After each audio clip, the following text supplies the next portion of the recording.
नमो अरिहंताणं नमो सिद्धाणं नमो आयर्याणं नमो उवज्जायाणं नमो लोये सव्वसाहुणम् ऐसो वंचन उपकारो स्वभावपणासनो मंगलाणं च सुभे सिंपडमं हवै मंगलम्। અનંત ઉપકારી અનંત જ્ઞાની તીર્થંકર પરમાત્માઓ લાયક ભવ્ય જીવોને યોગ માર્ગનો સમ્યક પ્રબોધ કરાવનારા ધર્મતીર્થની સ્થાપના કરે છે અને આ ધર્મતીર્થની સ્થાપના દ્વારા જગતના બધા જ જીવોમાં વધારેમાં વધારે જીવો બની શકે તો બધા, પણ આમ બનવાનું ક્યારેય છે નહીં, પણ વધારેમાં વધારે લાયક જીવો એને મોક્ષ માર્ગની સામગ્રી મળે, માર્ગ માટેનો પ્રોપર ગાઈડન્સ મળે અને બરાબર સાધના સારી રીતે કરીને વહેલામાં વહેલા એ સંસારના બધા જ બંધનોથી મુક્ત થઈને મુક્તિને પામે, શાશ્વત સુખને પામે, પૂર્ણ ઐશ્વર્યને પામે, એ જ પરમાત્માનો મુખ્ય ઉદ્દેશ્ય હોય છે શાસનની સ્થાપનામાં. અને માટે સાંગોપાંગ માર્ગ એટલે કે માર્ગના જેટલા પણ અંગો છે અને એ અંગોના પણ જે અંગો કંઈ પણ બતાવવામાં ક્ષતિ ખામી પરમાત્માએ રાખી નથી. શબ્દો દ્વારા માર્ગ જેટલો બતાવી શકાય, જેટલા અંશે બતાવી શકાય, જે રીતે બતાવી શકાય બધું જ બતાવવાનો પરમાત્માએ પ્રયત્ન કર્યો છે. અને એમાં સાથ પુરાવનાર ગણધર ભગવંતો કે જેમણે સૂત્રની રચના કરી, સૂત્રની અંદર બધું જ તત્વ ગૂંથી લીધું, પરમાત્માએ અર્થ આપ્યો અને એ અર્થમાંથી આમ જોવા જઈએ તો સૂત્રની રચના થઈ છે અને સૂત્રનો વિસ્તાર ખુદ ગણધરો પાસે પણ છે. અર્થને પોતે જાણે છે, પોતે ગીતાર્થ મૂર્ધન્ય છે, પાછે જેમ કીધું ને કે યોગની છઠ્ઠી દ્રષ્ટિમાં છે, સંસારથી અત્યંત વિરક્ત છે, શુભ ભાવોના સ્વામી છે, ચારિત્રમાં કચાશ બિલકુલ નથી એવા પ્રકારનું જેમનું ચારિત્ર છે. આ બધું જ અને શું કહેવાય કે જે પરની દુનિયા, વિભાવની દુનિયા, એની કિંમત જેમના મનમાંથી કેવી તો કે ભૂસાઈ ગઈ છે. એટલે ભૌતિક સુખ દુઃખનું જેમને જે છે ને જેમના મન ઉપર હવે અસર નથી એવા પ્રકારના આ ગણધરો પણ છે. અને અત્યંત વિચક્ષણ શાસનની બધી જ જવાબદારી પરમાત્માના જે છે ને શું કહેવાય કે આદેશથી કે અનુજ્ઞાથી જેમણે પોતે ને પોતાના માથે લીધી છે. તો એવા આ ગણધર ભગવંતો છે. અને એ ગણધર ભગવંતોની પરંપરામાં થયેલા જેટલા પણ આચાર્ય આદિ ભગવંતો થયા, ગીતાર્થો થયા, એમણે પરમાત્માના શાસનના સૂત્રને અર્થ ને બહુ સારી રીતે સાચવી રાખ્યા. શાસનની બની શકે એટલી વધારેમાં વધારે વ્યવસ્થા અકબંધ સુબદ્ધ ટકી શકે એના માટેની આખી જે છે ને શૃંખલા ચલાવી અને એના કારણે આપણે મોક્ષ માર્ગના તબક્કાઓ પણ સારી રીતે જાણી શકીએ છીએ, એની ખૂબીઓ ખામીઓ પણ સારી રીતે જાણી શકીએ છીએ, કેટલો આત્મા એના દ્વારા આગળ વધે, એની અંદર કયા કયા ગુણો પ્રત્યે કયા દોષનો નાશ થાય એ પણ આપણે સારી રીતે જાણી શકીએ છીએ. કયા કયા ગુણસ્થાનકે કયા કયા મોક્ષ માર્ગના તબક્કામાં કઈ કઈ સામગ્રીનો ઉપયોગ વધારે સાર્થક નીવડે એ પણ આપણે સારી રીતે જાણી શકીએ છીએ. કેટલા પ્રકારના જીવો હોય, એમાં અલગ અલગ લાયકાત વાળા જીવો માટે પરમાત્માનો ઉપદેશ કર્તવ્ય રૂપે કે ક્રિયા રૂપે કે આચરણ રૂપે જુદો જુદો હોય. એ બધું જ પરમાત્માએ કે પરમાત્માના વારસદાર એવા ગણધર આદિ ભગવંતોએ, આચાર્ય આદિ ભગવંતોએ, પદસ્થ આદિ ભગવંતોએ, ગીતાર્થોએ, જવાબદાર મહાત્માઓએ બધું જ આપણા સુધી બની શકે એટલું વધારે સારી રીતે પહોંચવાડવા માટેનો પ્રયત્ન કર્યો છે. અને એમાં કહેવાય ને કે લોહી પાણી એક કર્યા છે એમ કહીએ તો ચાલે.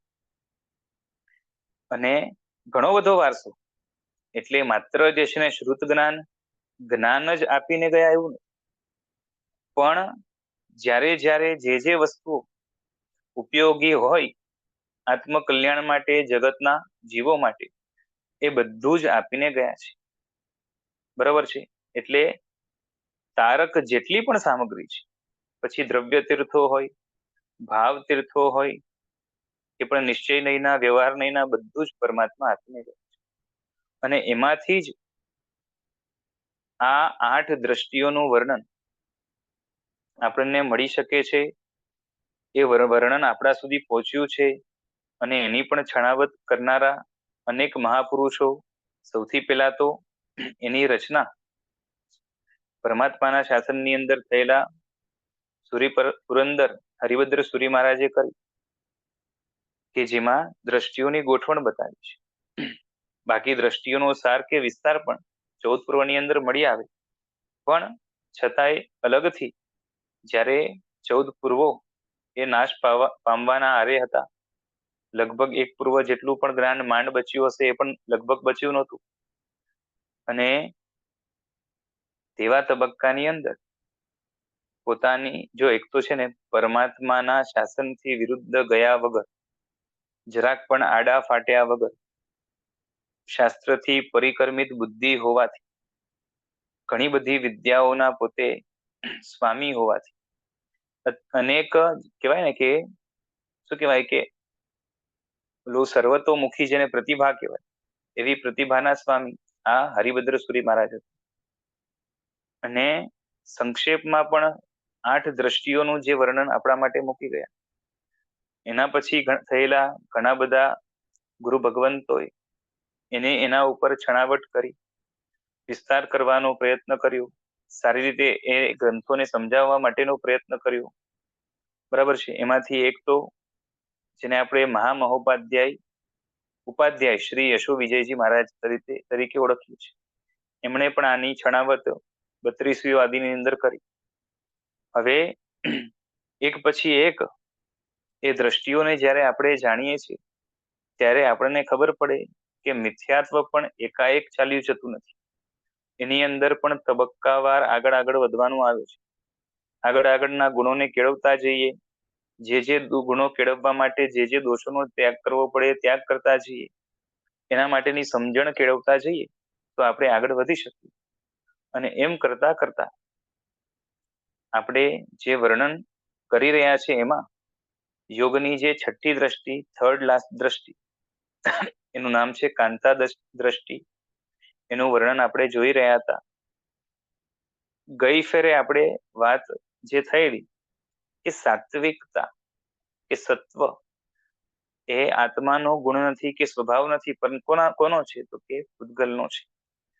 તો આમાં એક ખુલાસો એ છે કે સાત્વિક પૂતગલો, રાજસી પૂતગલો કે તામસી પૂતગલો એ આત્મા સાથે જ્યારે કનેક્ટ થાય છે, તો આત્મામાં તેવા પ્રકારના ભાવોને પેદા કરવા માટે એ સમર્થ બને છે. બરાબર છે. હવે આત્મા પણ એને ઝીલે તો એવા પ્રકારનો થાય. દાખલા તરીકે કેવલ જ્ઞાની ભગવંતો છે, તો કેવલ જ્ઞાની ભગવંતો એમને સાત્વિક, તામસી કે રાજસી વૃત્તિ ખરી? સમજાય છે? કેવલી છે એને સાત્વિક વૃત્તિ, તામસી વૃત્તિ કે રાજસી વૃત્તિ ખરી? નથી. બરાબર છે. કારણ કે એ વૃત્તિથી ઉપર છે. આપણે સાધના પામવા જે છે ને સૌથી છેલ્લો તબક્કો કયો આવે? વૃત્તિ સંશય, વૃત્તિ વિનાશ, વૃત્તિનો મૂળમાંથી નાશ.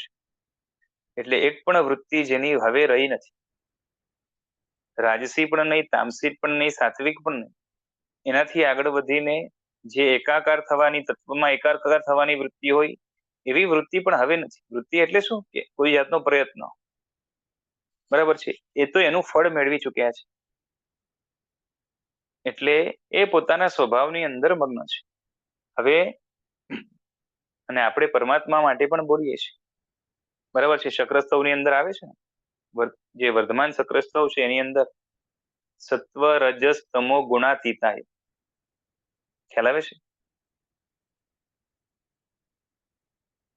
સત્વ રજસ તમો, સત્વ રજ અને તમ, આ ત્રણેય ગુણથી જે અતીત છે, જેનામાં હવે સાત્વિક, રાજસિક કે તામસિક કોઈ વૃત્તિ નથી રહી, એવા કોણ છે? તો કે પરમાત્મા છે.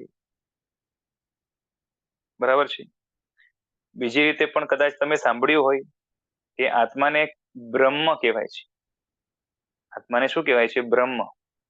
તો બ્રહ્મ જે છે એ બે પ્રકારનો હોય, સગુણ અને નિર્ગુણ. સગુણ એટલે શું? તો કે જેનામાં ગુણ રહેલા છે. કયા ગુણ લેવાના? સાત્વિક, રાજસી અને તામસી, આ 3 ગુણ કહેવાય, ત્રિગુણ કહેવાય.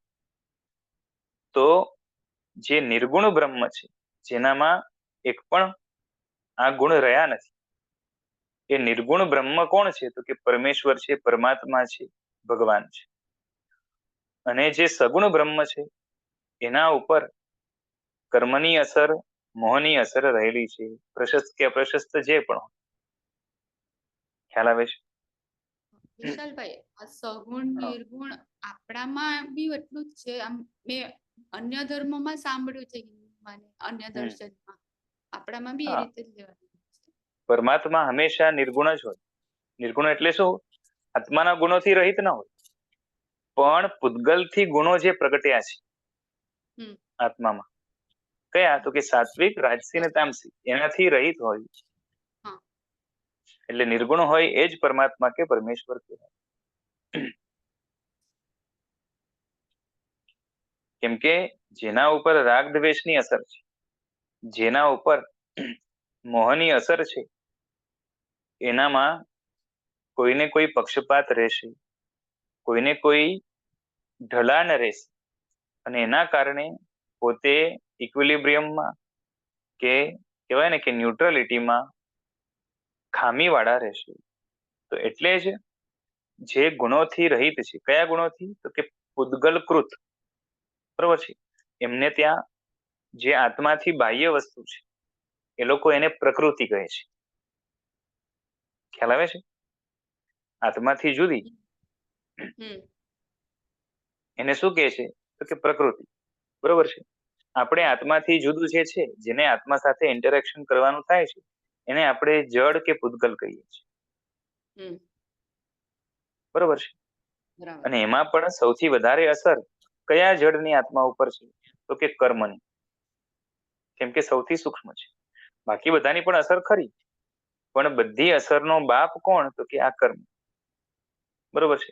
એટલે આપણી ભાષામાં આખું પૂતગલ જગત જેનું આત્મા સાથે ઇન્ટરેક્શન થાય છે, એને પ્રકૃતિ કહી શકાય.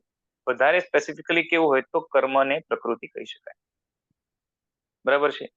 હવે એ લોકોને ત્યાં જે છે ને કર્મનો કન્સેપ્ટ થોડોક જુદો આવે, કારણ કે આપણે ત્યાં જે છે સેમ ટુ સેમ ત્યાં ના હોય. આ તો જયારે કમ્પેર કરીએ તો આપણે કહેવાય કે એ લોકો જે પ્રકૃતિ કહે છે એને અમે કર્મ કહીએ છીએ, કાં તો એને અમે પર કે જળ જગત કહીએ છીએ, જેનું આત્મા સાથે ઇન્ટરેક્શન થાય છે. અને એના સિવાય પણ જળ જગત એવું છે જેનું આત્મા સાથે ઇન્ટરેક્શન નથી થતું. કેમ કે કેટલા બધા પૂતગલના સ્કંદો એવા છે અનંતાનંત, કે જેને આત્મા કોઈ પણ ગ્રહણ કરી શકતો નથી. અને ઘણા બધા સ્કંદો એવા છે કે ગ્રહણ કરી શકાય છે પણ કોઈ કરતું નથી. બરોબર છે. એટલે પૂતગલ જગત પણ ઘણું મોટું છે, પણ એમને ત્યાં એ કન્સેપ્ટ નથી. બરોબર છે. એ લોકો તો શું કે પુરુષ અને પ્રકૃતિ. પુરુષ એટલે આત્મા અને સામે શું છે? પ્રકૃતિ. આપણે થોડુંક વર્ણન જોયું હતું, ખબર છે ને? મિથ્યાત્વ ત્યાગ અધિકારની વાત જયારે આવી હતી ને ચોથી દ્રષ્ટિમાં, તો અલગ અલગ દર્શનોનું થોડું થોડું આપણે જે છે ને જોયું. તત્વાર્થમાં પણ થોડું, તત્વાર્થમાં પણ હશે, મને યાદ નથી. પણ આમાં આપણે જયારે અધ્યાત્મ સારનો એક ચેપ્ટર લીધો હતો, મિથ્યાત્વ ત્યાગ અધિકાર, તો એમાં વાત આવી.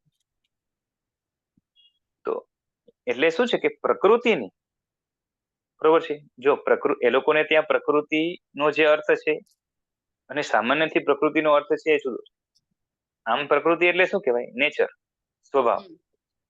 બરોબર છે. આત્માની પ્રકૃતિ, આત્માની વિકૃતિ, તો એની વાત નથી. એ લોકો જે પ્રકૃતિ કે છે એ આત્માથી જુદું છે. બરોબર છે ને? આપણે જોયું હતું ને કે જે છે ને પુરુષ છે, પ્રકૃતિ છે, પછી શું કહેવાય કે એમાંથી જ છે ને આગળ આગળના તત્વો એ પેદા થાય છે, કેમ કે એને આત્માને ભ્રમ થાય છે. મહત, પછી બુદ્ધિ, પછી અહંકાર, બરોબર છે, એ પેદા થાય. એમ કરતા કરતા જે છે ને 25 તત્વો પેદા થાય છે. બરોબર છે. કર્મેન્દ્રિય વગેરે બધું આવશે, જ્ઞાનેન્દ્રિય આવશે, તન્માત્રા આવશે, આ બધું જ છે. હું ફરીથી રિવાઇઝ નથી કરતો, પણ આ છતાંય ખાલી વાત એટલી છે કે જીવ અને જળ એ લોકોને ત્યાં પુરુષ અને પ્રકૃતિ. હવે એ લોકો માને છે કે પ્રકૃતિ જુદી જ રહે છે, બરોબર છે. આત્માને પોતાનું રિફ્લેક્શન દેખાવાના કારણે ત્યાં એને ભ્રમ થાય છે. એટલે જ છે ને આખું જગત આમ જોવા જાવ તો ભ્રમરૂપ છે, અને ભ્રમ તૂટે એટલે આત્માનો મોક્ષ થઈ જાય. આપણે ત્યાં એવું નથી. ખાલી ભ્રમ તૂટવા માત્રથી મોક્ષ નથી થઈ જતો. આપણે ત્યાં એવું છે કે ભ્રમ તૂટે એટલે સમ્યક્ત્વ થાય. એટલે સમ્યક્ત્વ થયો એટલે શું થયું કે માન્યતાની મુક્તિ થઈ, ખોટી માન્યતાની મુક્તિ થઈ. અને કેમ કે એમને ત્યાં શું છે કે પુરુષ અને પ્રકૃતિ જુદા જ રહે છે, એકમેક થતા જ નથી. પુરુષ પ્રકૃતિમાં જુએ છે અને એને બરાબર. ભ્રમ થાય છે ને આખું જે છે ને બધું કલ્પના જેવું છે, બરોબર છે. પોતાને જ છે ને જંજાળમાં માનીને જે છે ને, જેમ માણસ સપનું જોતો હોય ને એમાં કેવું ખોવાઈ જાય, એ રીતે એ નજર સામે પ્રકૃતિની અંદર બધું જુએ છે અને એમાં જ ખોવાઈ જાય છે અને એને માને છે કે હું જ. એ લોકોને ત્યાં એવો કોન્સેપ્ટ છે. આપણે કર્મ આપણને ચોટે છે એટલે એનું બી કાઢવાનું હા, આવે. આપણે તો શું છે કે પ્રતિબિંબ નથી માનતા. આપણે તો કહીએ છીએ કે આપણે બે એકમેક થઈ ગયા છે પ્રકૃતિમાં. બરાબર. હા, એટલે હું આ જડ નથી એ જાણી લીધું એ વાત જુદી, પણ હવે મારે જડથી જુદું થવા માટે પણ પ્રયત્ન પાછો. રાઈટ.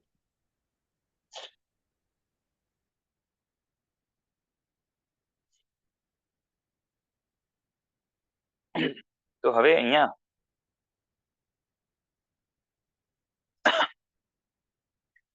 હા, હું એ કહેતો હતો કે જળના નિમિત્તથી હવે જો કેવલી છે, આપણે સિમ્પલ એક્ઝામ્પલ લઈએ, તીર્થંકરો છે, એમના શરીરની અંદર પૂતગલો કયા? સાત્વિક, રાજસિક, તામસિક?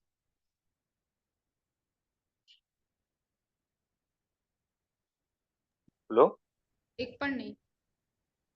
સાત્વિક. એટલે પહેલા પૂતગલ કહો તો છો કે શુભ ને પછી? અશુભ રહેશે ને? ના ના, કેવલ જ્ઞાન પછી. અચ્છા. કેવલ જ્ઞાન પછી એમના શરીરની અંદર જો પૂતગલો બે જ પ્રકારના રહેવાના, શુભ અને અશુભ. બરોબર. પૂતગલમાં કઈ શુદ્ધ બુદ્ધ ન હોય. રાઈટ. તો અહીંયા કેવું છે કે પૂતગલો શુભ છે, પરમાત્માના શરીરમાં પૂતગલો શુભ જ રહેવાના, એટલે પૂતગલો સાત્વિક છે. પણ એની પરમાત્માના આત્મા કે મન ઉપર અસર નથી. મન તો જો કે ભાવ મન તો ચાલી જ ગયું છે, બરોબર છે. એટલે મનની વિચારણા કરવાનો કઈ અર્થ પણ નથી અહીંયા. પણ પરમાત્માના આત્મા ઉપર એની અસર ખરી કે ભાઈ જે છે ને પરમાત્માના આત્મામાં સાત્વિક વૃત્તિ પેદા કરાવી આપે કે ના? નહીં કરી શકે. એટલે આત્મા જ્યારે સાત્વિક વૃત્તિ, તામસી વૃત્તિ કે રાજસી વૃત્તિ કરવા માટે પોતે લાયક હોય તો જ એ પૂતગલો આત્મામાં સાત્વિક, તામસી કે રાજસી વૃત્તિ પેદા કરાવી શકશે. સમજાય છે શું કહું છું? સાત્વિક પૂતગલો કે શુભ પૂતગલો આત્મામાં શુભ વૃત્તિ પેદા ક્યારે કરાવી શકે? જો આત્મામાં પેદા કરવાની તાકાત, શુભ ભાવ પેદા કરવાની તાકાત. હવે કેવલીમાં તો શુભ કે અશુભ કોઈ પણ ભાવ પેદા કરવાની હવે તાકાત નથી. હવે ખાલી શુદ્ધિ છે, બરાબર કે નહીં? પ્રશસ્ત રાગ દ્વેષ પણ નથી, અપ્રશસ્ત રાગ દ્વેષ પણ નથી. શું છે તો કે વિતરાગતા છે. સમજાય છે? જી. બરોબર. અચ્છા, હવે જ્યારે આપણે પોતે તો નિમિત્તથી ઘેરાયેલા છે અને નિમિત્તની આપણા ઉપર અસર પણ છે, કારણ કે આપણામાં શુભ અને અશુભ બંને ભાવ પેદા કરવાની શક્તિ છે. એટલે આપણા શરીરમાં, આપણા વાતાવરણમાં, આપણા મનમાં, આપણી ઇન્દ્રિયોમાં જ્યારે શુભ પૂતગલો ગોઠવાશે ત્યારે આપણા ઉપર એની અસર થશે ને આપણામાં શુભ ભાવ થશે. કેમ કે આપણામાં હજી રાગ દ્વેષની યોગ્યતા પડી છે ને? એટલે સાત્વિક ભાવ પેદા થશે આપણામાં, સાત્વિક વૃત્તિ પેદા થશે. એનો મતલબ શું થયું કે સાત્વિક વૃત્તિ બોલો આત્મામાં થાય કે જડમાં? સાત્વિક વૃત્તિ આત્મામાં થાય કે જડમાં? આત્મામાં જ થાય. હા, આત્મામાં જ. એટલે સાત્વિક વૃત્તિ કે સાત્વિક ગુણ એ આત્મામાં પેદા થાય છે, બરોબર છે. પણ મેં કીધું હતું ને કે સાત્વિક વૃત્તિ કે સાત્વિક ગુણ કે સાત્વિકપણું એ પૂતગલનો ધર્મ છે. તો એનો અર્થ એ કે પૂતગલમાં સાત્વિકતા પેદા કરવાની તાકાત છે. એ વૃત્તિ પેદા તો કેમાં થશે? આત્મામાં જ થશે. પણ એ વિભાવ રૂપ જ પણ એ થશે ને. હા, બસ એ ઓરિજિનલ ગુણ નથી, આત્માનો વૈભાવિક કે વિભાવ રૂપ ગુણ છે, બરોબર છે. અને એમાં પણ આપણે ગુણ શબ્દ એટલા માટે વાપરીએ છીએ કારણ કે પુણ્ય બંધાવી આપે છે. બાકી તો મૂળ શુદ્ધ આત્માની કમ્પેરિઝનમાં તો એક જાતનો દોષ છે, બરોબર છે. છતાં પણ ગુણ કેમ કહીએ છીએ? તો કે એના દ્વારા શુભ ભાવ પેદા થાય છે, પુણ્ય બંધાવી આપે છે, અમુક જાતની સામગ્રી સારી આપે છે, અનુકૂળ, બરોબર છે. ધર્મની હોય કે ભૌતિક, એના કારણે. અને એના સહારાથી ઘણા બધા ગુણો. હા, રાજસી અને એમાં પણ આપણે રજોગુણ તમોગુણ કહીએ છીએ. હા, તો એ પુણ્ય એ તો બંધાવી શું છે? ના ના, એ ત્યાં ગુણ શબ્દ પૂતગલના એટલે જે પ્રકૃતિ જરા છે ને, ગુણના હિસાબે. હા, એ લોકો એટલે એ લોકોને ત્યાં એવું છે કે પ્રકૃતિ છે ને, પ્રકૃતિ એમાં જ 3 પ્રકારના ગુણ રહેલા છે. અચ્છા. પ્રકૃતિના ગુણ એટલે પ્રકૃતિના ગુણધર્મ. ઓકે. કે પૂતગલમાં 3 કેટેગરી હોય, 3 વેરાયટી હોય, રજો, તમો અને સત્વ. તો એના ગુણ છે બસ. એટલે એ રીતે. પણ જ્યારે વ્યક્તિમાં સત્વ આવે તો આપણે કહીએ ને કે આ વ્યક્તિ સાત્વિક છે, સત્વ ગુણવાળી છે કે ગુણિયલ છે, બરોબર છે, કે શુભ છે. તો ત્યારે જે છે એ જ્યારે એના વખાણ કરાય છે ગુણોની અપેક્ષા, બરોબર છે. એ લોકો પણ ત્યાં એ લોકોને ત્યાં પણ જે છે ને રાજસી કે તામસી વ્યક્તિઓ હોય તેને ગુણિયલ નહીં કે, એ લોકો પણ એને ખરાબ જ ગણશે. એ લોકો ગુણ શબ્દ પ્રકૃતિના ગુણો રૂપે લે છે. અહીંયા હા આપણે હા. અને આપણે પણ જે છે ને જ્યારે સાત્વિક ગુણ, રાજસી ગુણ અને તામસી ગુણ બોલીએ ત્યારે પણ એ લોકોના રેફરન્સથી જ આપણે લેવું પડે. બરાબર.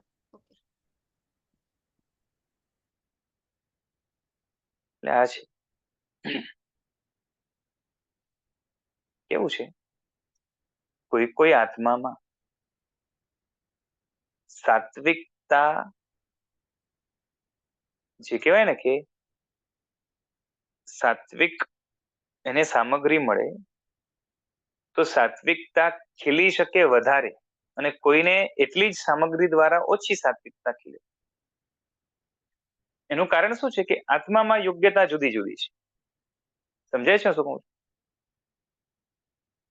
જગતમાં અનંત આત્માઓ છે, તો બધામાં જે છે ને સત્વ પેદા કરવાની, સાત્વિક ભાવો પેદા કરવાની જે યોગ્યતા કે લાયકાત છે, બરોબર છે, ઇવન રાજસી કે તામસી પેદા કરવાની એ જુદી જુદી રહેવાની.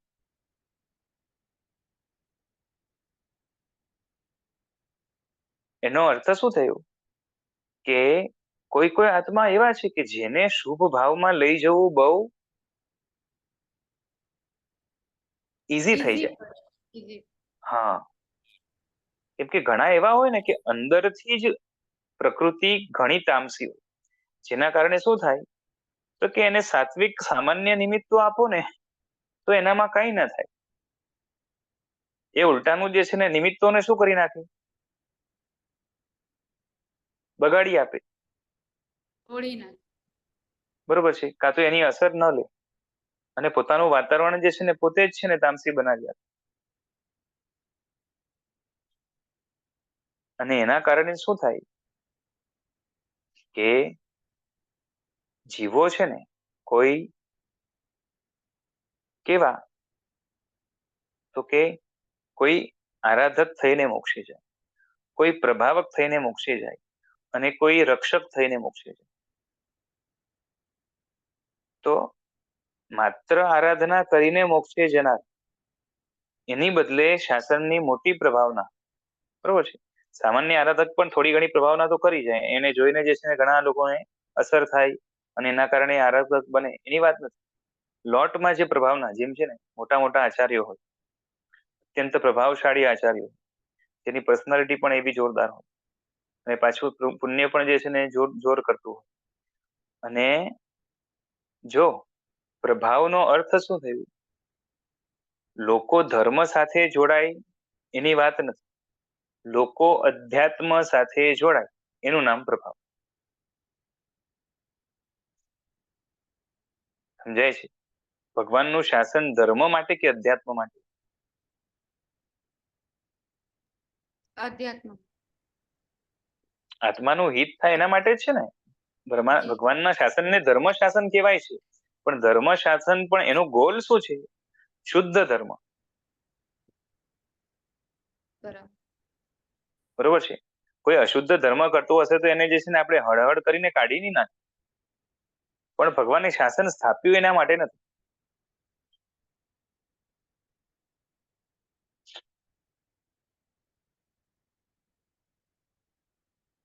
તો પ્રભાવના એટલે શું? તો કે ભગવાને જે બતાવ્યું છે, જે ભગવાન લોકોને કહેવા માંગે છે કે આનાથી તારું હિત છે, એ વસ્તુ એ લોકોના અંતર સુધી સ્પર્શે ત્યારે સામેવાળો પ્રભાવિત થયો ગણાય. આનું નામ પ્રભાવના છે. ધર્મ કરતા થઈ જાય, રાત્રિ ભોજનનો ત્યાગ તમારી સામે 1000 લોકોએ કર્યો, બરોબર છે, તો એ ધર્મની પ્રભાવના કહેવાય છે. પણ આત્મહિત માટે થઈને, આત્માની સાચી ચિંતા, આત્માની સાચી કાળજીથી, આત્માને અહિતથી બચાવવા માટે, આત્મામાંથી કશાયોની યોગ્યતા મૂળથી તૂટે એ રીતે સામેવાળાને રાત્રિ ભોજનનો ત્યાગ કરાવવો, એ પ્રભાવના છે. ખ્યાલ આવે છે?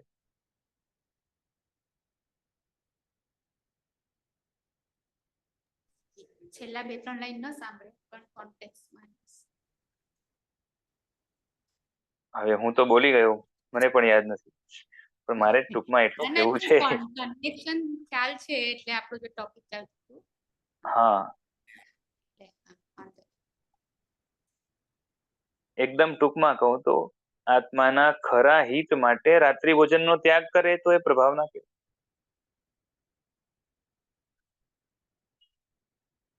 બરોબર છે. એ જ રીતે અભક્ષ્યનો કોઈ પણ ત્યાગ કરે, કંદમૂળનો ત્યાગ કરે, અથવા તો બીજી કોઈ પણ તપસ્યાની આરાધના કરે, આ બધું જ કેના માટે? તો કે અધ્યાત્મ માટે, આત્માના ખરા હિત માટે, મુક્તિ માટે. આપણે કેવું છે, મોક્ષ બોલીએ, મોક્ષનો અર્થ મુક્તિ, મુક્તિનો અર્થ છુટકારો. હવે છુટકારો જોઈએ કોને? બંધનમાં હોય એને કે છૂટો હોય એને? બંધનમાં હોય એને. બરોબર છે. પણ ખરેખર કહું તો આપણે પોતે બંધનમાં છીએ ને એવું આપણે માનતા નથી.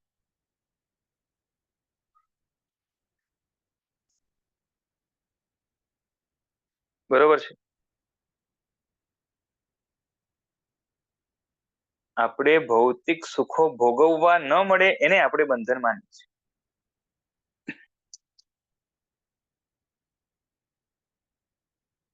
અને ભૌતિક સુખો સારી રીતે ભોગવવા મળે એને આપણે છુટકારો માનીએ છીએ કે ભાઈ હું તો ફ્રી છું, હું બધું ભોગવી શકું છું.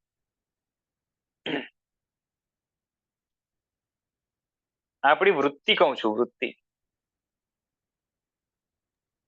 રાઈટ. બરાબર. બોલો, આપણે છૂટથી બોલ કરીએ એ બંધન કે મૌન રહીએ એ બંધન? હે રાઈટ.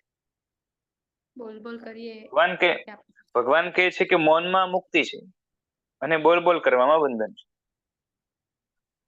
આપણે શું માનીએ? મૌન પોતે જ મુક્તિ છે, કેમ કે બોલ બોલ કરવામાં આત્માની શક્તિઓ વિભાવમાં પૂતગલમાં વપરાય છે અને મૌનમાં એ આત્માની શક્તિઓ સંચિત થાય છે, સંગ્રહ થાય છે, સેફ રહે છે.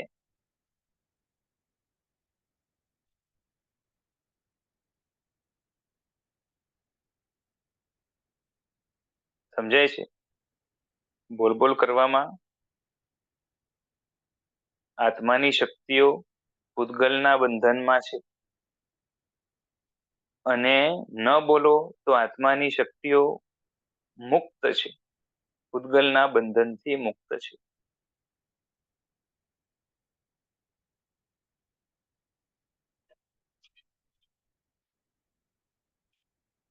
બરોબર છે?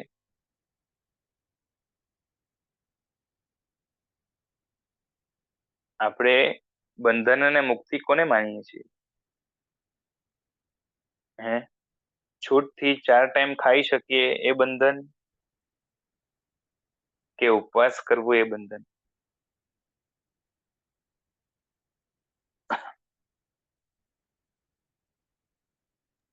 હા, બરાબર.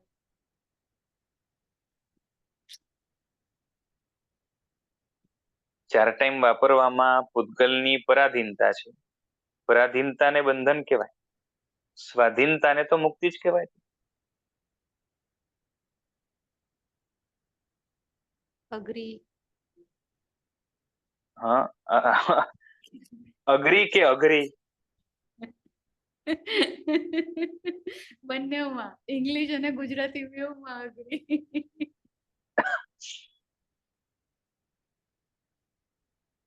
એટલે અઘરી પણ છે અઘરું. એટલે જ કીધું બેવ અને માટે પણ એક જ. હા હા બરોબર છે, પણ જે છે ને કરવું તો પડશે.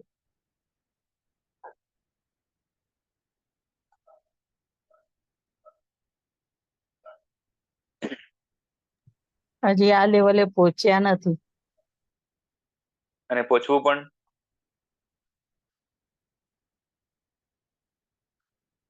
પણ નથી ને.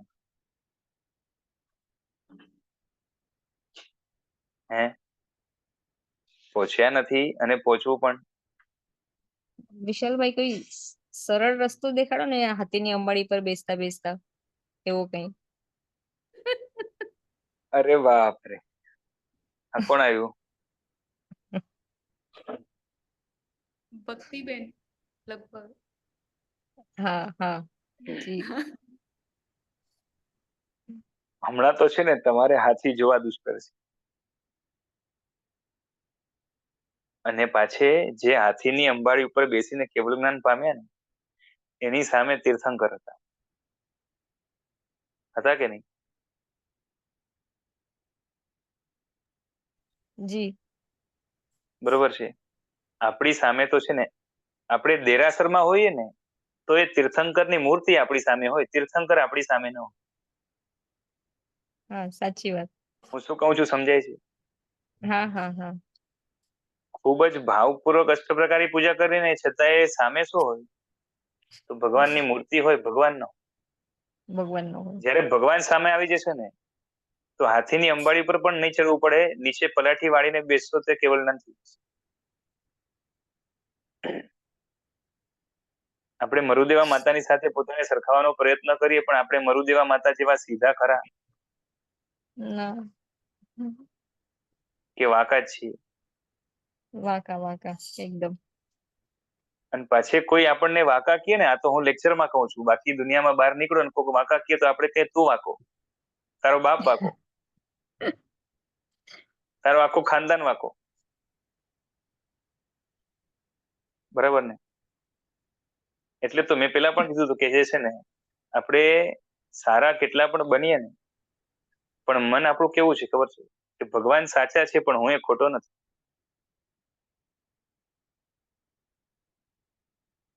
શું ભગવાન તમારી વાત હું ના નથી પાડતો, સાચી જ છે, પણ હું ખોટો તો નથી. બરાબર કે હું ખોટો ને ભગવાન જ સાચા? હે નથી બોલવું? આગળ ચલાવી. ચાલ. ઇમોજી છે ને મોઢા ઉપર ટીક વાળું, હા મોઢા ઉપર પટ્ટી વાળું ઇમોજી. હા બસ સરસ, એ રાખો. બરોબર છે, એનાથી ઘણા ફાયદા છે. સામેવાળાને તમારી વાસ નહીં આવે. હા બરોબર.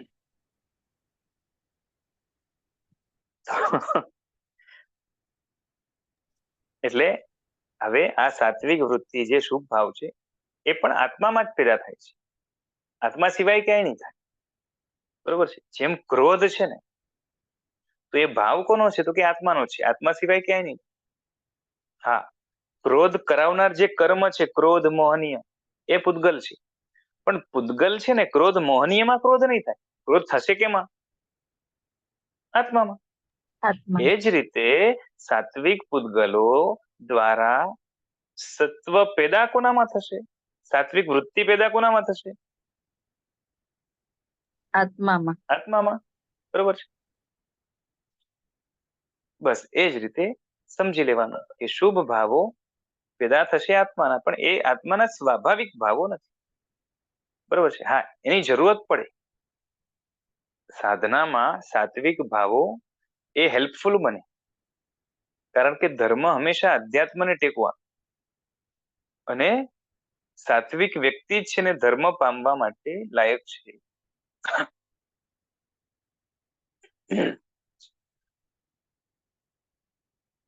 ચલો હવે આ વસ્તુને આપણે આગળ ચલાવીએ. હા, હમણાં વાત એ થતી એટલે યોગાનો યોગ વાત નીકળી એટલે કહું કે શું થાય, તો કે આરાધક કરતા જે પ્રભાવક છે એનામાં સાત્વિક વૃત્તિ વધારે દેવાની, અને પ્રભાવક કરતા જે રક્ષકો છે એની સાત્વિક વૃત્તિ હજી વધારે. અને કમ્પેર કરવા જઈએ તો શું થશે, તો કે સામાન્ય આરાધક છે એના ઉપર રજોગુણ ને તમોગુણનો હજી અસર છે.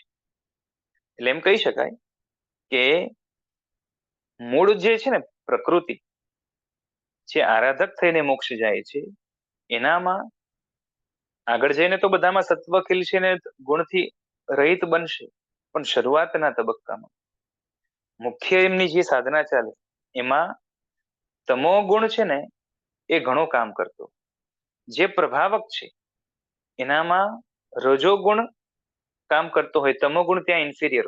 સત્વ તો રહેવાનું જ પાછું, સત્વ વગર જે છે ને આરાધના નહીં થાય. નહીં તો મેં કીધું ને કે ધર્મ પામવા માટે જ ગેરલાય, પણ એની અસર રહેશે. અને જે રક્ષક છે, બરોબર છે, તીર્થની શાસનની જે રક્ષા કરનાર છે એનામાં જે છે ને સત્વગુણની પ્રધાનતા રહેશે. એટલે થશે શું કે શાસનની રક્ષા માટે શાસ્ત્રો જેમ કહે છે કે જ્યારે શાસન ઉપર આપત્તિ કે આફત આવે ત્યારે સર્વ અપવાદોનું પણ સેવન કરીને એની રક્ષા કરવી. બરાબર છે. હવે જ્યારે અપવાદનું સેવન કરવા જાય કોઈ આચાર્ય, કોઈ ઉપાધ્યાય, કોઈ જે છે ને પદસ્થ, અથવા તો કોઈ ગીતાર્થ મહાત્મા કે મુનિ, તો એ અપવાદનું સેવન કરીને જે છે ને શું કહેવાય કે શાસનના કોઈ અંગની રક્ષા કરે, જે કહેવાય ને કે કટોકટી ઉપર આવ્યું. દાખલા તરીકે હમણાં જ હવે આવતીકાલે જ છે ને હિયરિંગ, કે દિવસે છે સમીર શિખરની? આવતીકાલે. બરોબર. તો હવે શું થાય, તો કે આ તીર્થ છે એ પણ એક અંગ છે ને, જોરદાર અંગ છે શાસન. એની રક્ષા માટે જે કરવું પડે એ કરવા તૈયાર થાય. તો શું થશે કે જે સામાન્ય આરાધક છે એને એ સમજાશે જ નહીં, કેમ કે એનામાં એ લેવલ નથી. તો એને લાગશે કે જે છે ને આ તો શિથિલાચારનું સેવન છે. સમજાય છે?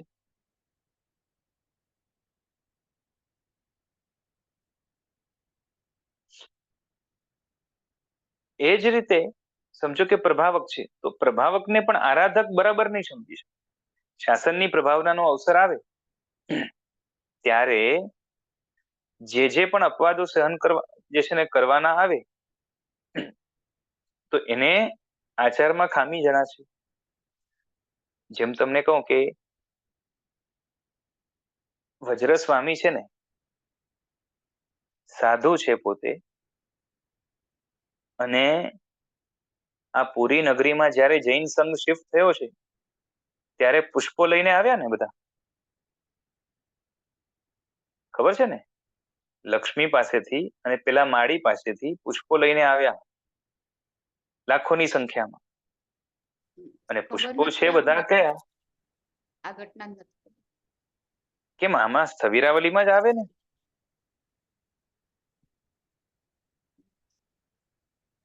હા, થોડીક સાંભળેલી છે. હા, આખો જૈન સંઘ છે ને ક્યાં છે?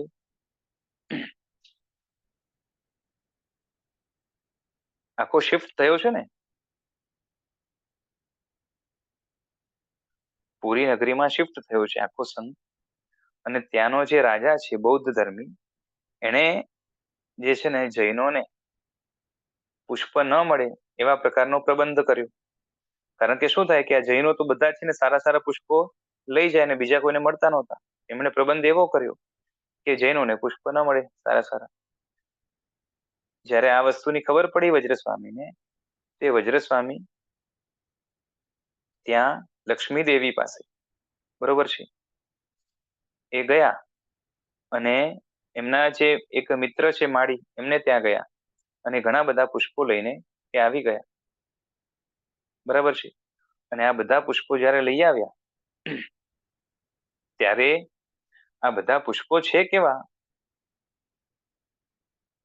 તો કે સચિત છે. હવે આ રીતે સચિત પુષ્પો પોતે લઈ આવે, આમ સાધુ માટે સામાન્યથી આવો આચાર ખરો? ના. બરોબર છે. અને ઉપરથી જે છે ને લબ્ધિનો ઉપયોગ કરીને ગયા, તો એ લબ્ધિઓ પણ જે છે ને સામાન્ય નથી. કેમ કે લબ્ધિનો ઉપયોગ આમ સામાન્યથી કરે તો શું થાય? તે આલોચના આવે. તો હવે આ રીતે ગયા તો કોઈને લાગે કે જે છે ને આ તો સાધુના આચાર નથી, પણ એના દ્વારા શાસનની રક્ષા પણ થઈ અને જોરદાર પ્રભાવના પણ.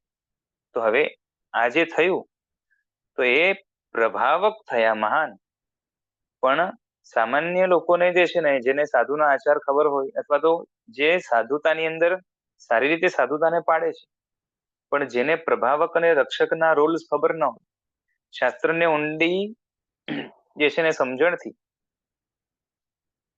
ઓળખ્યું ન હોય, તો એને શું લાગે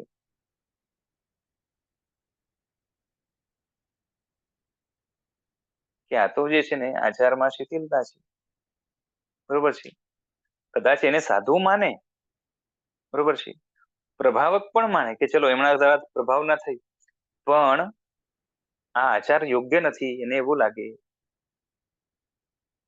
સમજાય છે?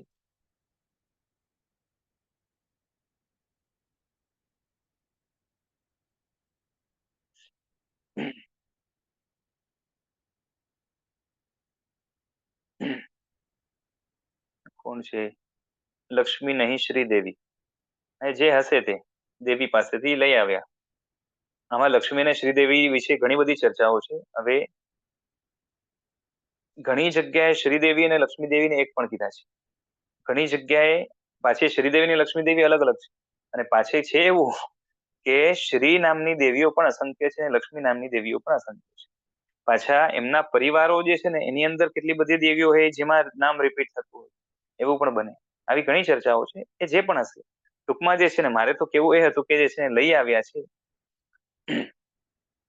એ પુષ્પો, બરોબર છે.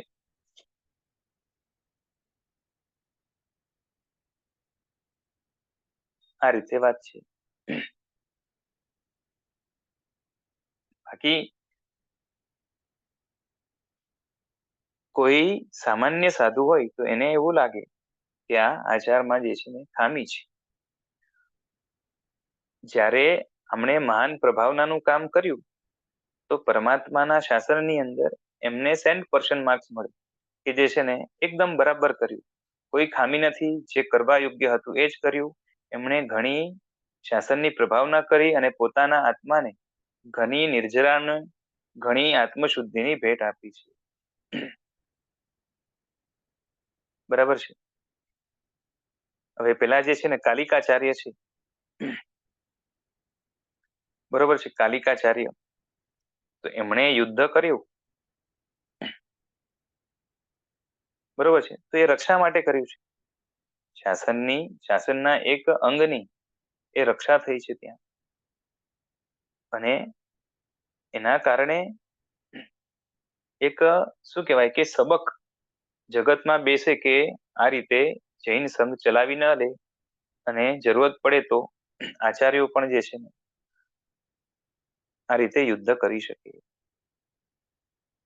હવે તમે વિચાર કરો કે જે છે ને સાધુ થઈને યુદ્ધ લડે, આ તો જે છે ને એક લિમિટ થઈ ગઈ ને ભાઈ શિથિલાચારની.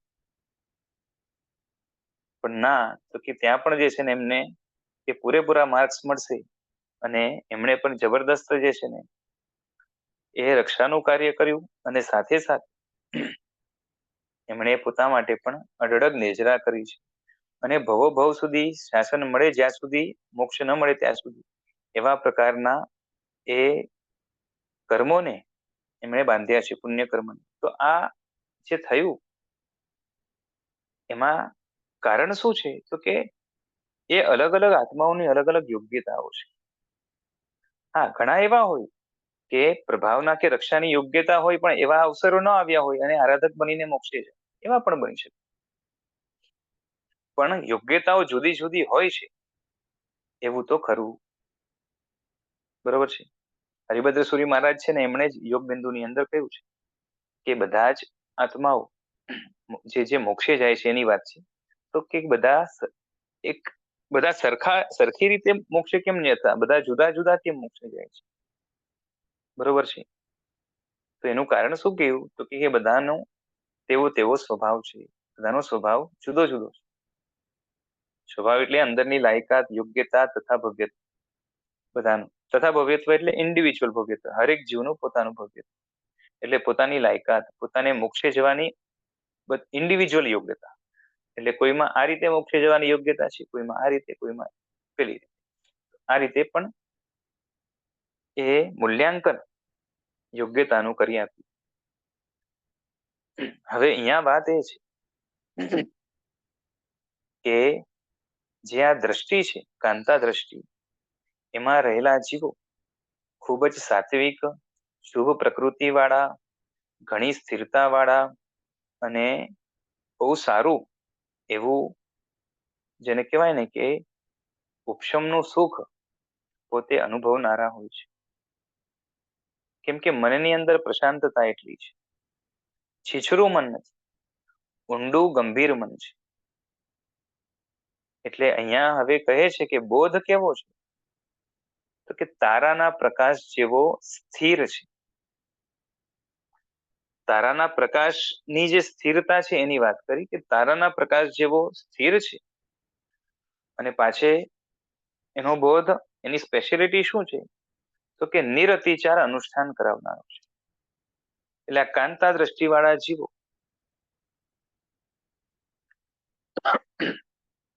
કેવું છે? અમને આર્ત ધ્યાન નથી, રૌદ્ર ધ્યાન. કયું ધ્યાન છે? સાંસારિક પ્રવૃત્તિ કરતા હોય છતાં પણ ધર્મ ધ્યાન છે. બરોબર છે. અને સાધુ હોય તો સાંસારિક પ્રવૃત્તિ ન હોય તો ત્યાં પણ ધર્મ ધ્યાન છે. આવા છે. અને સતત ધર્મ ધ્યાનમાં જે રહે છે, ઘણા એલર્ટ છે. અને એના કારણે શું થશે? તો એના દરેક અનુષ્ઠાન નિરતિચાર રહેવા, અતિચાર નહીં લાગે. એના અનુષ્ઠાનમાં કોઈ ભૂલ નહીં થાય, અને ઘણા કોન્ફિડન્સ સાથે, કેમ કે અનુષ્ઠાનના જે ક્રિયા છે, અનુષ્ઠાનની જે કંઈ પણ ક્રિયા છે, એ અનુષ્ઠાનમાં કેવા ભાવ જોઈએ, કેવું દ્રવ્ય જોઈએ, કેવું ક્ષેત્ર જોઈએ, ઉત્સર્ગ અપવાદ બધું જ જાણનારા છે. એટલે ભયભીત થઈને કે અમારાથી ભૂલ તો નહીં થાય ને એ રીતે અનુષ્ઠાન નહીં કરે. અને માટે ક્ષતિ વગરના, ભૂલ વગરના, જેને કહેવાય ને કે લક્ષ્યને વેધી આપે એવા પ્રકારનો અનુષ્ઠાન એમને હોય છે.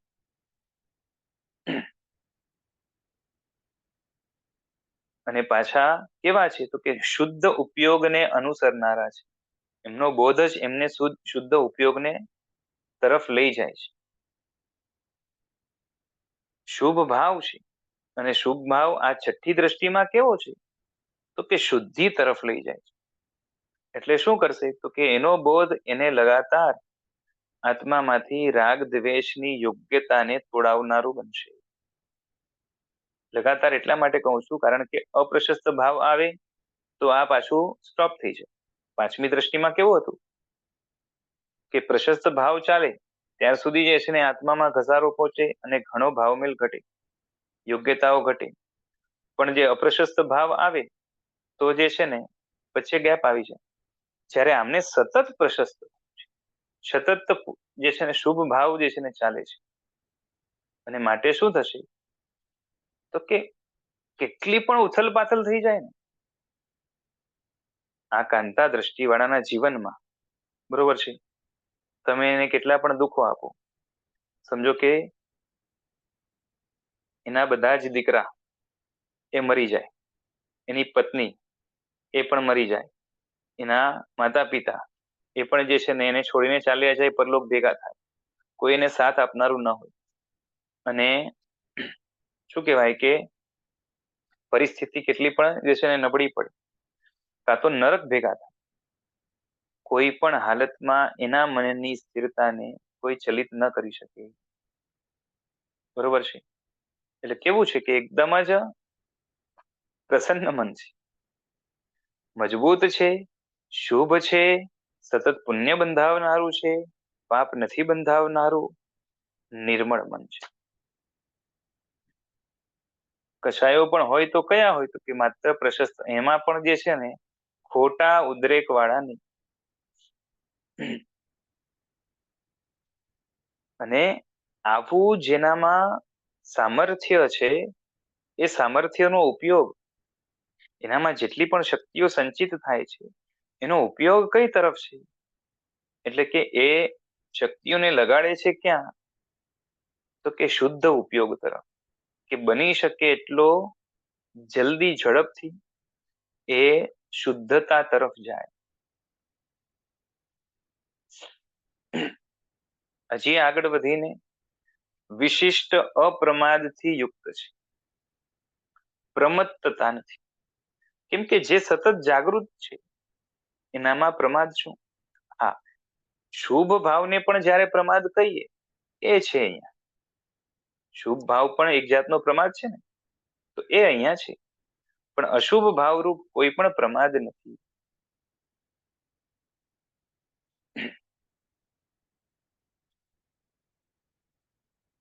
અને પાછું આ ગુણસ્થાનક છે, એટલે આ દ્રષ્ટિ મિચ્છામિ દુક્કડમ એ કેવી છે તો કે વિનિયોગ પ્રધાન છે. બરોબર છે. વિનિયોગ પ્રધાન એટલે શું? વિનિયોગ એટલે શું કે આપણે પોતે જે કંઈ પણ ધર્મ પામ્યા છે એને બીજા જીવોમાં સંક્રાંત કરવું, એની અસર, એની છાયા, એનો પ્રભાવ ખરો પ્રભાવ એટલે શું કે એના આત્માને વિંધે એવો પ્રભાવ સામેવાળા ઉપર પાડે, એને કહેવાય વિનિયોગ. જેમ એક દીપકથી બીજો દીપક પ્રગટે,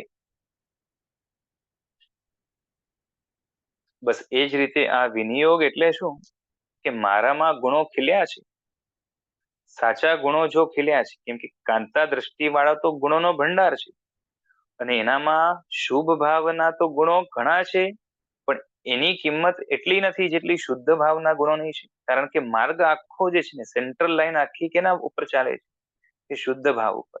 શુભ ભાવ તો ટેકારૂપ છે, અને આ કાંતા દ્રષ્ટિવાળાને એ ટેકો ભરપૂર છે. અને એ શુભ ભાવના કારણે જ એ શુદ્ધ ભાવની પ્રભાવના કરે છે. એટલે સામેવાળામાં શુભ ભાવ પ્રગટ કરવામાં અત્યંત બળવાન છે. સમજાય છે? વિનિયોગ પ્રધાન, ગંભીર ઉદાર આશય વાળો છે. એટલે વિનિયોગ પ્રધાન એટલે શું? કે જેના જીવનની અંદર એ વિનિયોગ કરવાની વિશિષ્ટ શક્તિ છે. બરોબર છે? સામેવાળાના જે છે ને હૃદયને વિંધી આપે એવી ખરા અર્થમાં એવી વિશિષ્ટ શક્તિ છે. એટલે શું થાય તો કે આના સંપર્કમાં આવેલો લાયક જીવ લગભગ ખાલી હાથે ન જાય, કઈ ને કઈ આત્મકલ્યાણ માટેનું લઈને જાય. અને પોતાનામાં આવડત પણ એવી છે કે જેના કારણે જે છે ને સામેવાળાની યોગ્યતાને સમજીને એને કઈ રીતે ઠપકો આપીને વાળી શકાય એવો હોય તો એ જાણી લે કે જે છે ને આને આ રીતે વાળી શકાય, એ રીતે વાળી. કોઈને પ્રેમથી વાળી શકાય, કોઈને ભૌતિક લાલચ, કોઈને ભૌતિક આરાધના કરવા દ્વારા કે જે છે ને આ સંસારની આટલી આરાધના કરશે તો એના દ્વારા જે છે ને એને ધર્મ ઉપર બહુમાન જાગશે. બરોબર છે? કારણ કે પામવાના અનેક રસ્તા હોય છે, પણ મુખ્ય માર્ગ જે છે ધર્મનો છે. પણ આડકતરી રીતે કોઈ જીવ પામી શકે એવા હોય તો પણ એને આ ઓળખી શકે. બધાનું કામ નથી. ખ્યાલ આવે છે?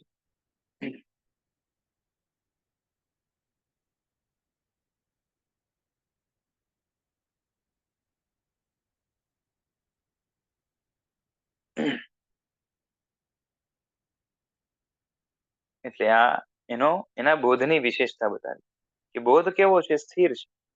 પોતાને જ છે ને સ્થિર રાખે છે. બોધ પોતે સ્થિર છે, સ્થિરતા પ્રદાન કરનાર છે, અત્યંત સ્થિરતા પ્રદાન કરનાર. પ્રશસ્ત અપ્રશસ્ત, પ્રશસ્ત અપ્રશસ્ત એવું છે જ નહીં. અતિચારો લાગ્યા કરે, ભંગ પડે વચ્ચે, એવું નથી. કન્ટિન્યુટી છે. બરોબર? શુભ ભાવોની કન્ટિન્યુટી છે અને એના કારણે અનુષ્ઠાન પણ એના નિરતિચાર થશે, અત્યંત કોન્ફિડન્સ પૂર્વક થશે. કોઈ પણ જે છે ને એને અનુષ્ઠાનમાં ખામી થવાનો ભય નથી. બરોબર છે? એટલે શું કે જેમ ઘણાને છે ને ફિકર ના હોય, કોઈ સમજો કોઈને પૂજા કરવા મોકલ્યા, ભગવાનની પૂજા કરવા વહેલી વાર જતો હોય છતાં પણ જે છે ને એને ભય ના હોય, જેમ તેમ કરીને આવી જાય. એ રીતે નહીં, બેફિકરો નથી. ભગવાનની પૂજા કરું છું તો આનું ખરું ફળ શું? એ જે કંઈ પણ ફળ છે એને સમજીને એ ફળને મેળવી લે એ રીતે કોન્ફિડન્સ વાળું. અને એક આ ખૂબી એની એ જોરદાર છે કે શુદ્ધ ઉપયોગને અનુસરનારો એનો બોધ છે અને અપ્રમત્તતા વાળો છે, વિશિષ્ટ અપ્રમાદથી યુક્ત છે. અપ્રશસ્ત કશાય રૂપ પ્રમાદ નથી અને વિનિયોગની પ્રધાનતા છે. અને પ્રશસ્ત કશાય પણ એવા ન કરે કે જેના કારણે એની ગતિ રૂંધાઈ જાય. બરોબર છે? આના ઉપર પેલા આપણે વાત કરી હતી એટલે ખાલી હમણાં એક સંકેત રૂપે કીધું. અને બહુલતા સાથે એટલે કે મોટા પ્રમાણમાં ભગવાનના શાસનની, ભગવાનના વચનોની, ભગવાનના તત્વની, આત્માના ખરા હિતની પ્રભાવના કરી શકે એવી યોગ્યતા વાળા છે. પોતે ગંભીરતા ધારણ કરે છે, અત્યંત ગંભીર છે અને ઉદાર આશય વાળા છે. એટલે જે સ્વભાવમાં કેવા હોય તો કે જે છે ને અમુક ચંચળતા હોય, જેમ ઠઠ્ઠા મસ્કરી જેમ તેમ કરવી, કાં તો જે છે ને ક્યારે પણ જે છે ને ગુસ્સો આવી જાય કે કોઈ બી સાથે જેમ તેમ વર્તન કરે. બરોબર છે? એવું જે બનતું હોય એવું કંઈ જ નથી. અને એ ગંભીરતા એનામાં એવી છે કે જેના કારણે શું થશે તો બધાને માન્ય બનશે. અને પાછી ઉદાર આશય વાળું છે, કેમ કે બધા જ જીવોનું ભલું થાય એવો આશય લઈને ફરે છે. સ્વ અને પરનું બધાનું કલ્યાણ થાય, કોઈનું અહિત ન થાય, કોઈ દુઃખી ન થાય. અને કદાચ હમણાં એને શોર્ટ ટાઈમ દુખી કરવા માટેની એ ચેષ્ટા પણ કરે તો એમાં એનો આશય એવો હોય કે એના કારણે આગળ જઈને એને લાંબુ સુખ મળશે. આ બધી એની ખાસિયત છે, આ બોધની. બરોબર છે. આ દ્રષ્ટિમાં જે બોધ છે એની આ ખાસિયત છે. હવે હમણાંના કાળમાં એટલે કે આ હુંડા અવસરપીણી 5મો આરો, આમ પણ સામાન્ય 5મા આરામાં પણ કેવું છે કે અવસરપીણીનો 5મો આરો, એની અંદર 5 દ્રષ્ટિ સુધી હોય, 6ઠ્ઠી દ્રષ્ટિ ના હોય.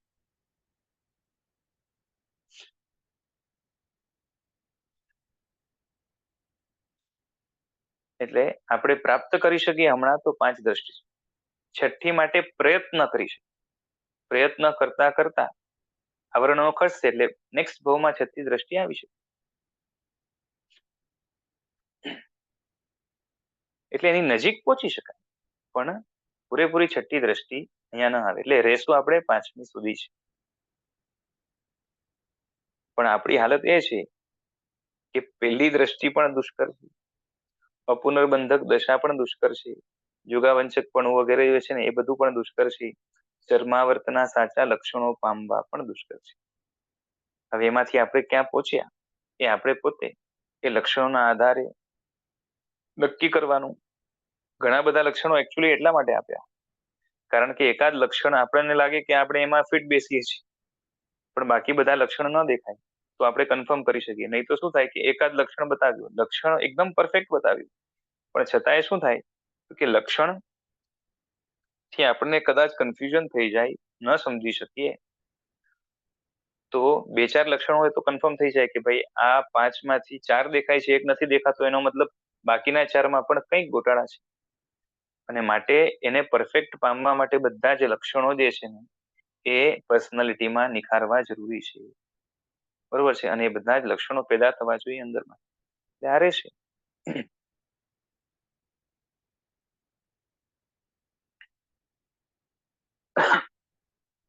હવે અહીંયા તારાના પ્રકાશની વાત થઈ કે આ દ્રષ્ટિમાં બોધ કેવો છે? તારાના પ્રકાશ જેવું.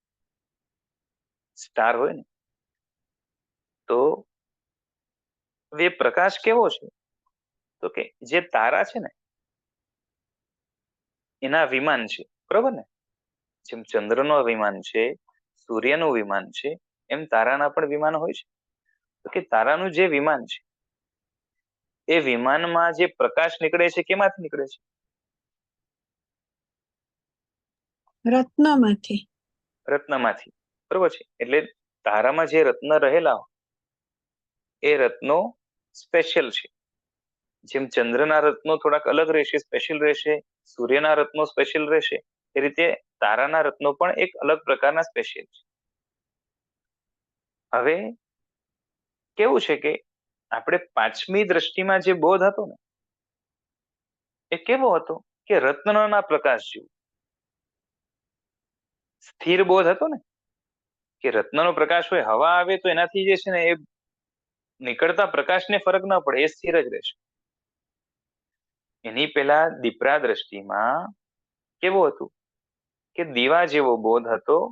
તો દીવામાં શું થાય કે હવા આવે થોડુંક બોધ આમથી આમ થઈ શકે ને, આનો બોધ કેવો હતો? સ્થિર હતો. હવે અહીંયા બોધ કેવો છે? તો કે તારામાં એક રત્ન નથી, અનેક રત્નનો પ્રકાશ છે. ખ્યાલ આવે છે? એટલે એના કરતા વિશાળ બોધ છે, મોટો બોધ છે, ઘણો ગહન, ઘણો જે છે મહિમાવંત બોધ છે. એટલે કહેવાય ને કે જગારા મારતા એવા ઘણા રત્નોનો પ્રકાશ જેની અંદર સમાઈ જાય એવા પ્રકારનો બોધ આ દ્રષ્ટિવાળાને હોય છે. અને સાથે સાથે એ સમજી લેવાનું કે જેમ જેમ દ્રષ્ટિ આગળ વધે એમ બોધની વિશુદ્ધિ પણ વધે. બરોબર છે. એટલે જે પ્રકાશ છે, જે જ્ઞાન છે, બરોબર છે, જે બોધ એટલે શું? તો કે જ્ઞાનની ક્લેરિટી. તો એમાં વિશુદ્ધિ પણ વધશે અને બળ પણ વધશે. બરોબર છે. એટલે એની પ્રકાશ કરવાની ક્ષમતાઓ વધશે. એટલે પેલા કરતા વધારે ક્લિયર દેખાશે. અને ક્લિયર દેખાવાના કારણે શું થશે તો કે આત્માને એ વધારે અપીલ કરશે અને એના કારણે આત્મા એનાથી વધારે ભાવિત થશે, તત્વથી વધારે ભાવિત થશે, કારણ કે તત્વ જ દેખાડનારી આ બોધની દ્રષ્ટિઓ છે. હવે આગળની વસ્તુઓ આ કાંતા દ્રષ્ટિને ઓળખવા માટે જે આવશે એ અવસરે આપણે જોશું. આજે સમય થયો રાખી. જેનાજ્ઞા વિરુદ્ધ કંઈ બોલાયું હોય તો ઈચ્છામિ દુક્કડમ પ્રણામ. પ્રણામ સર.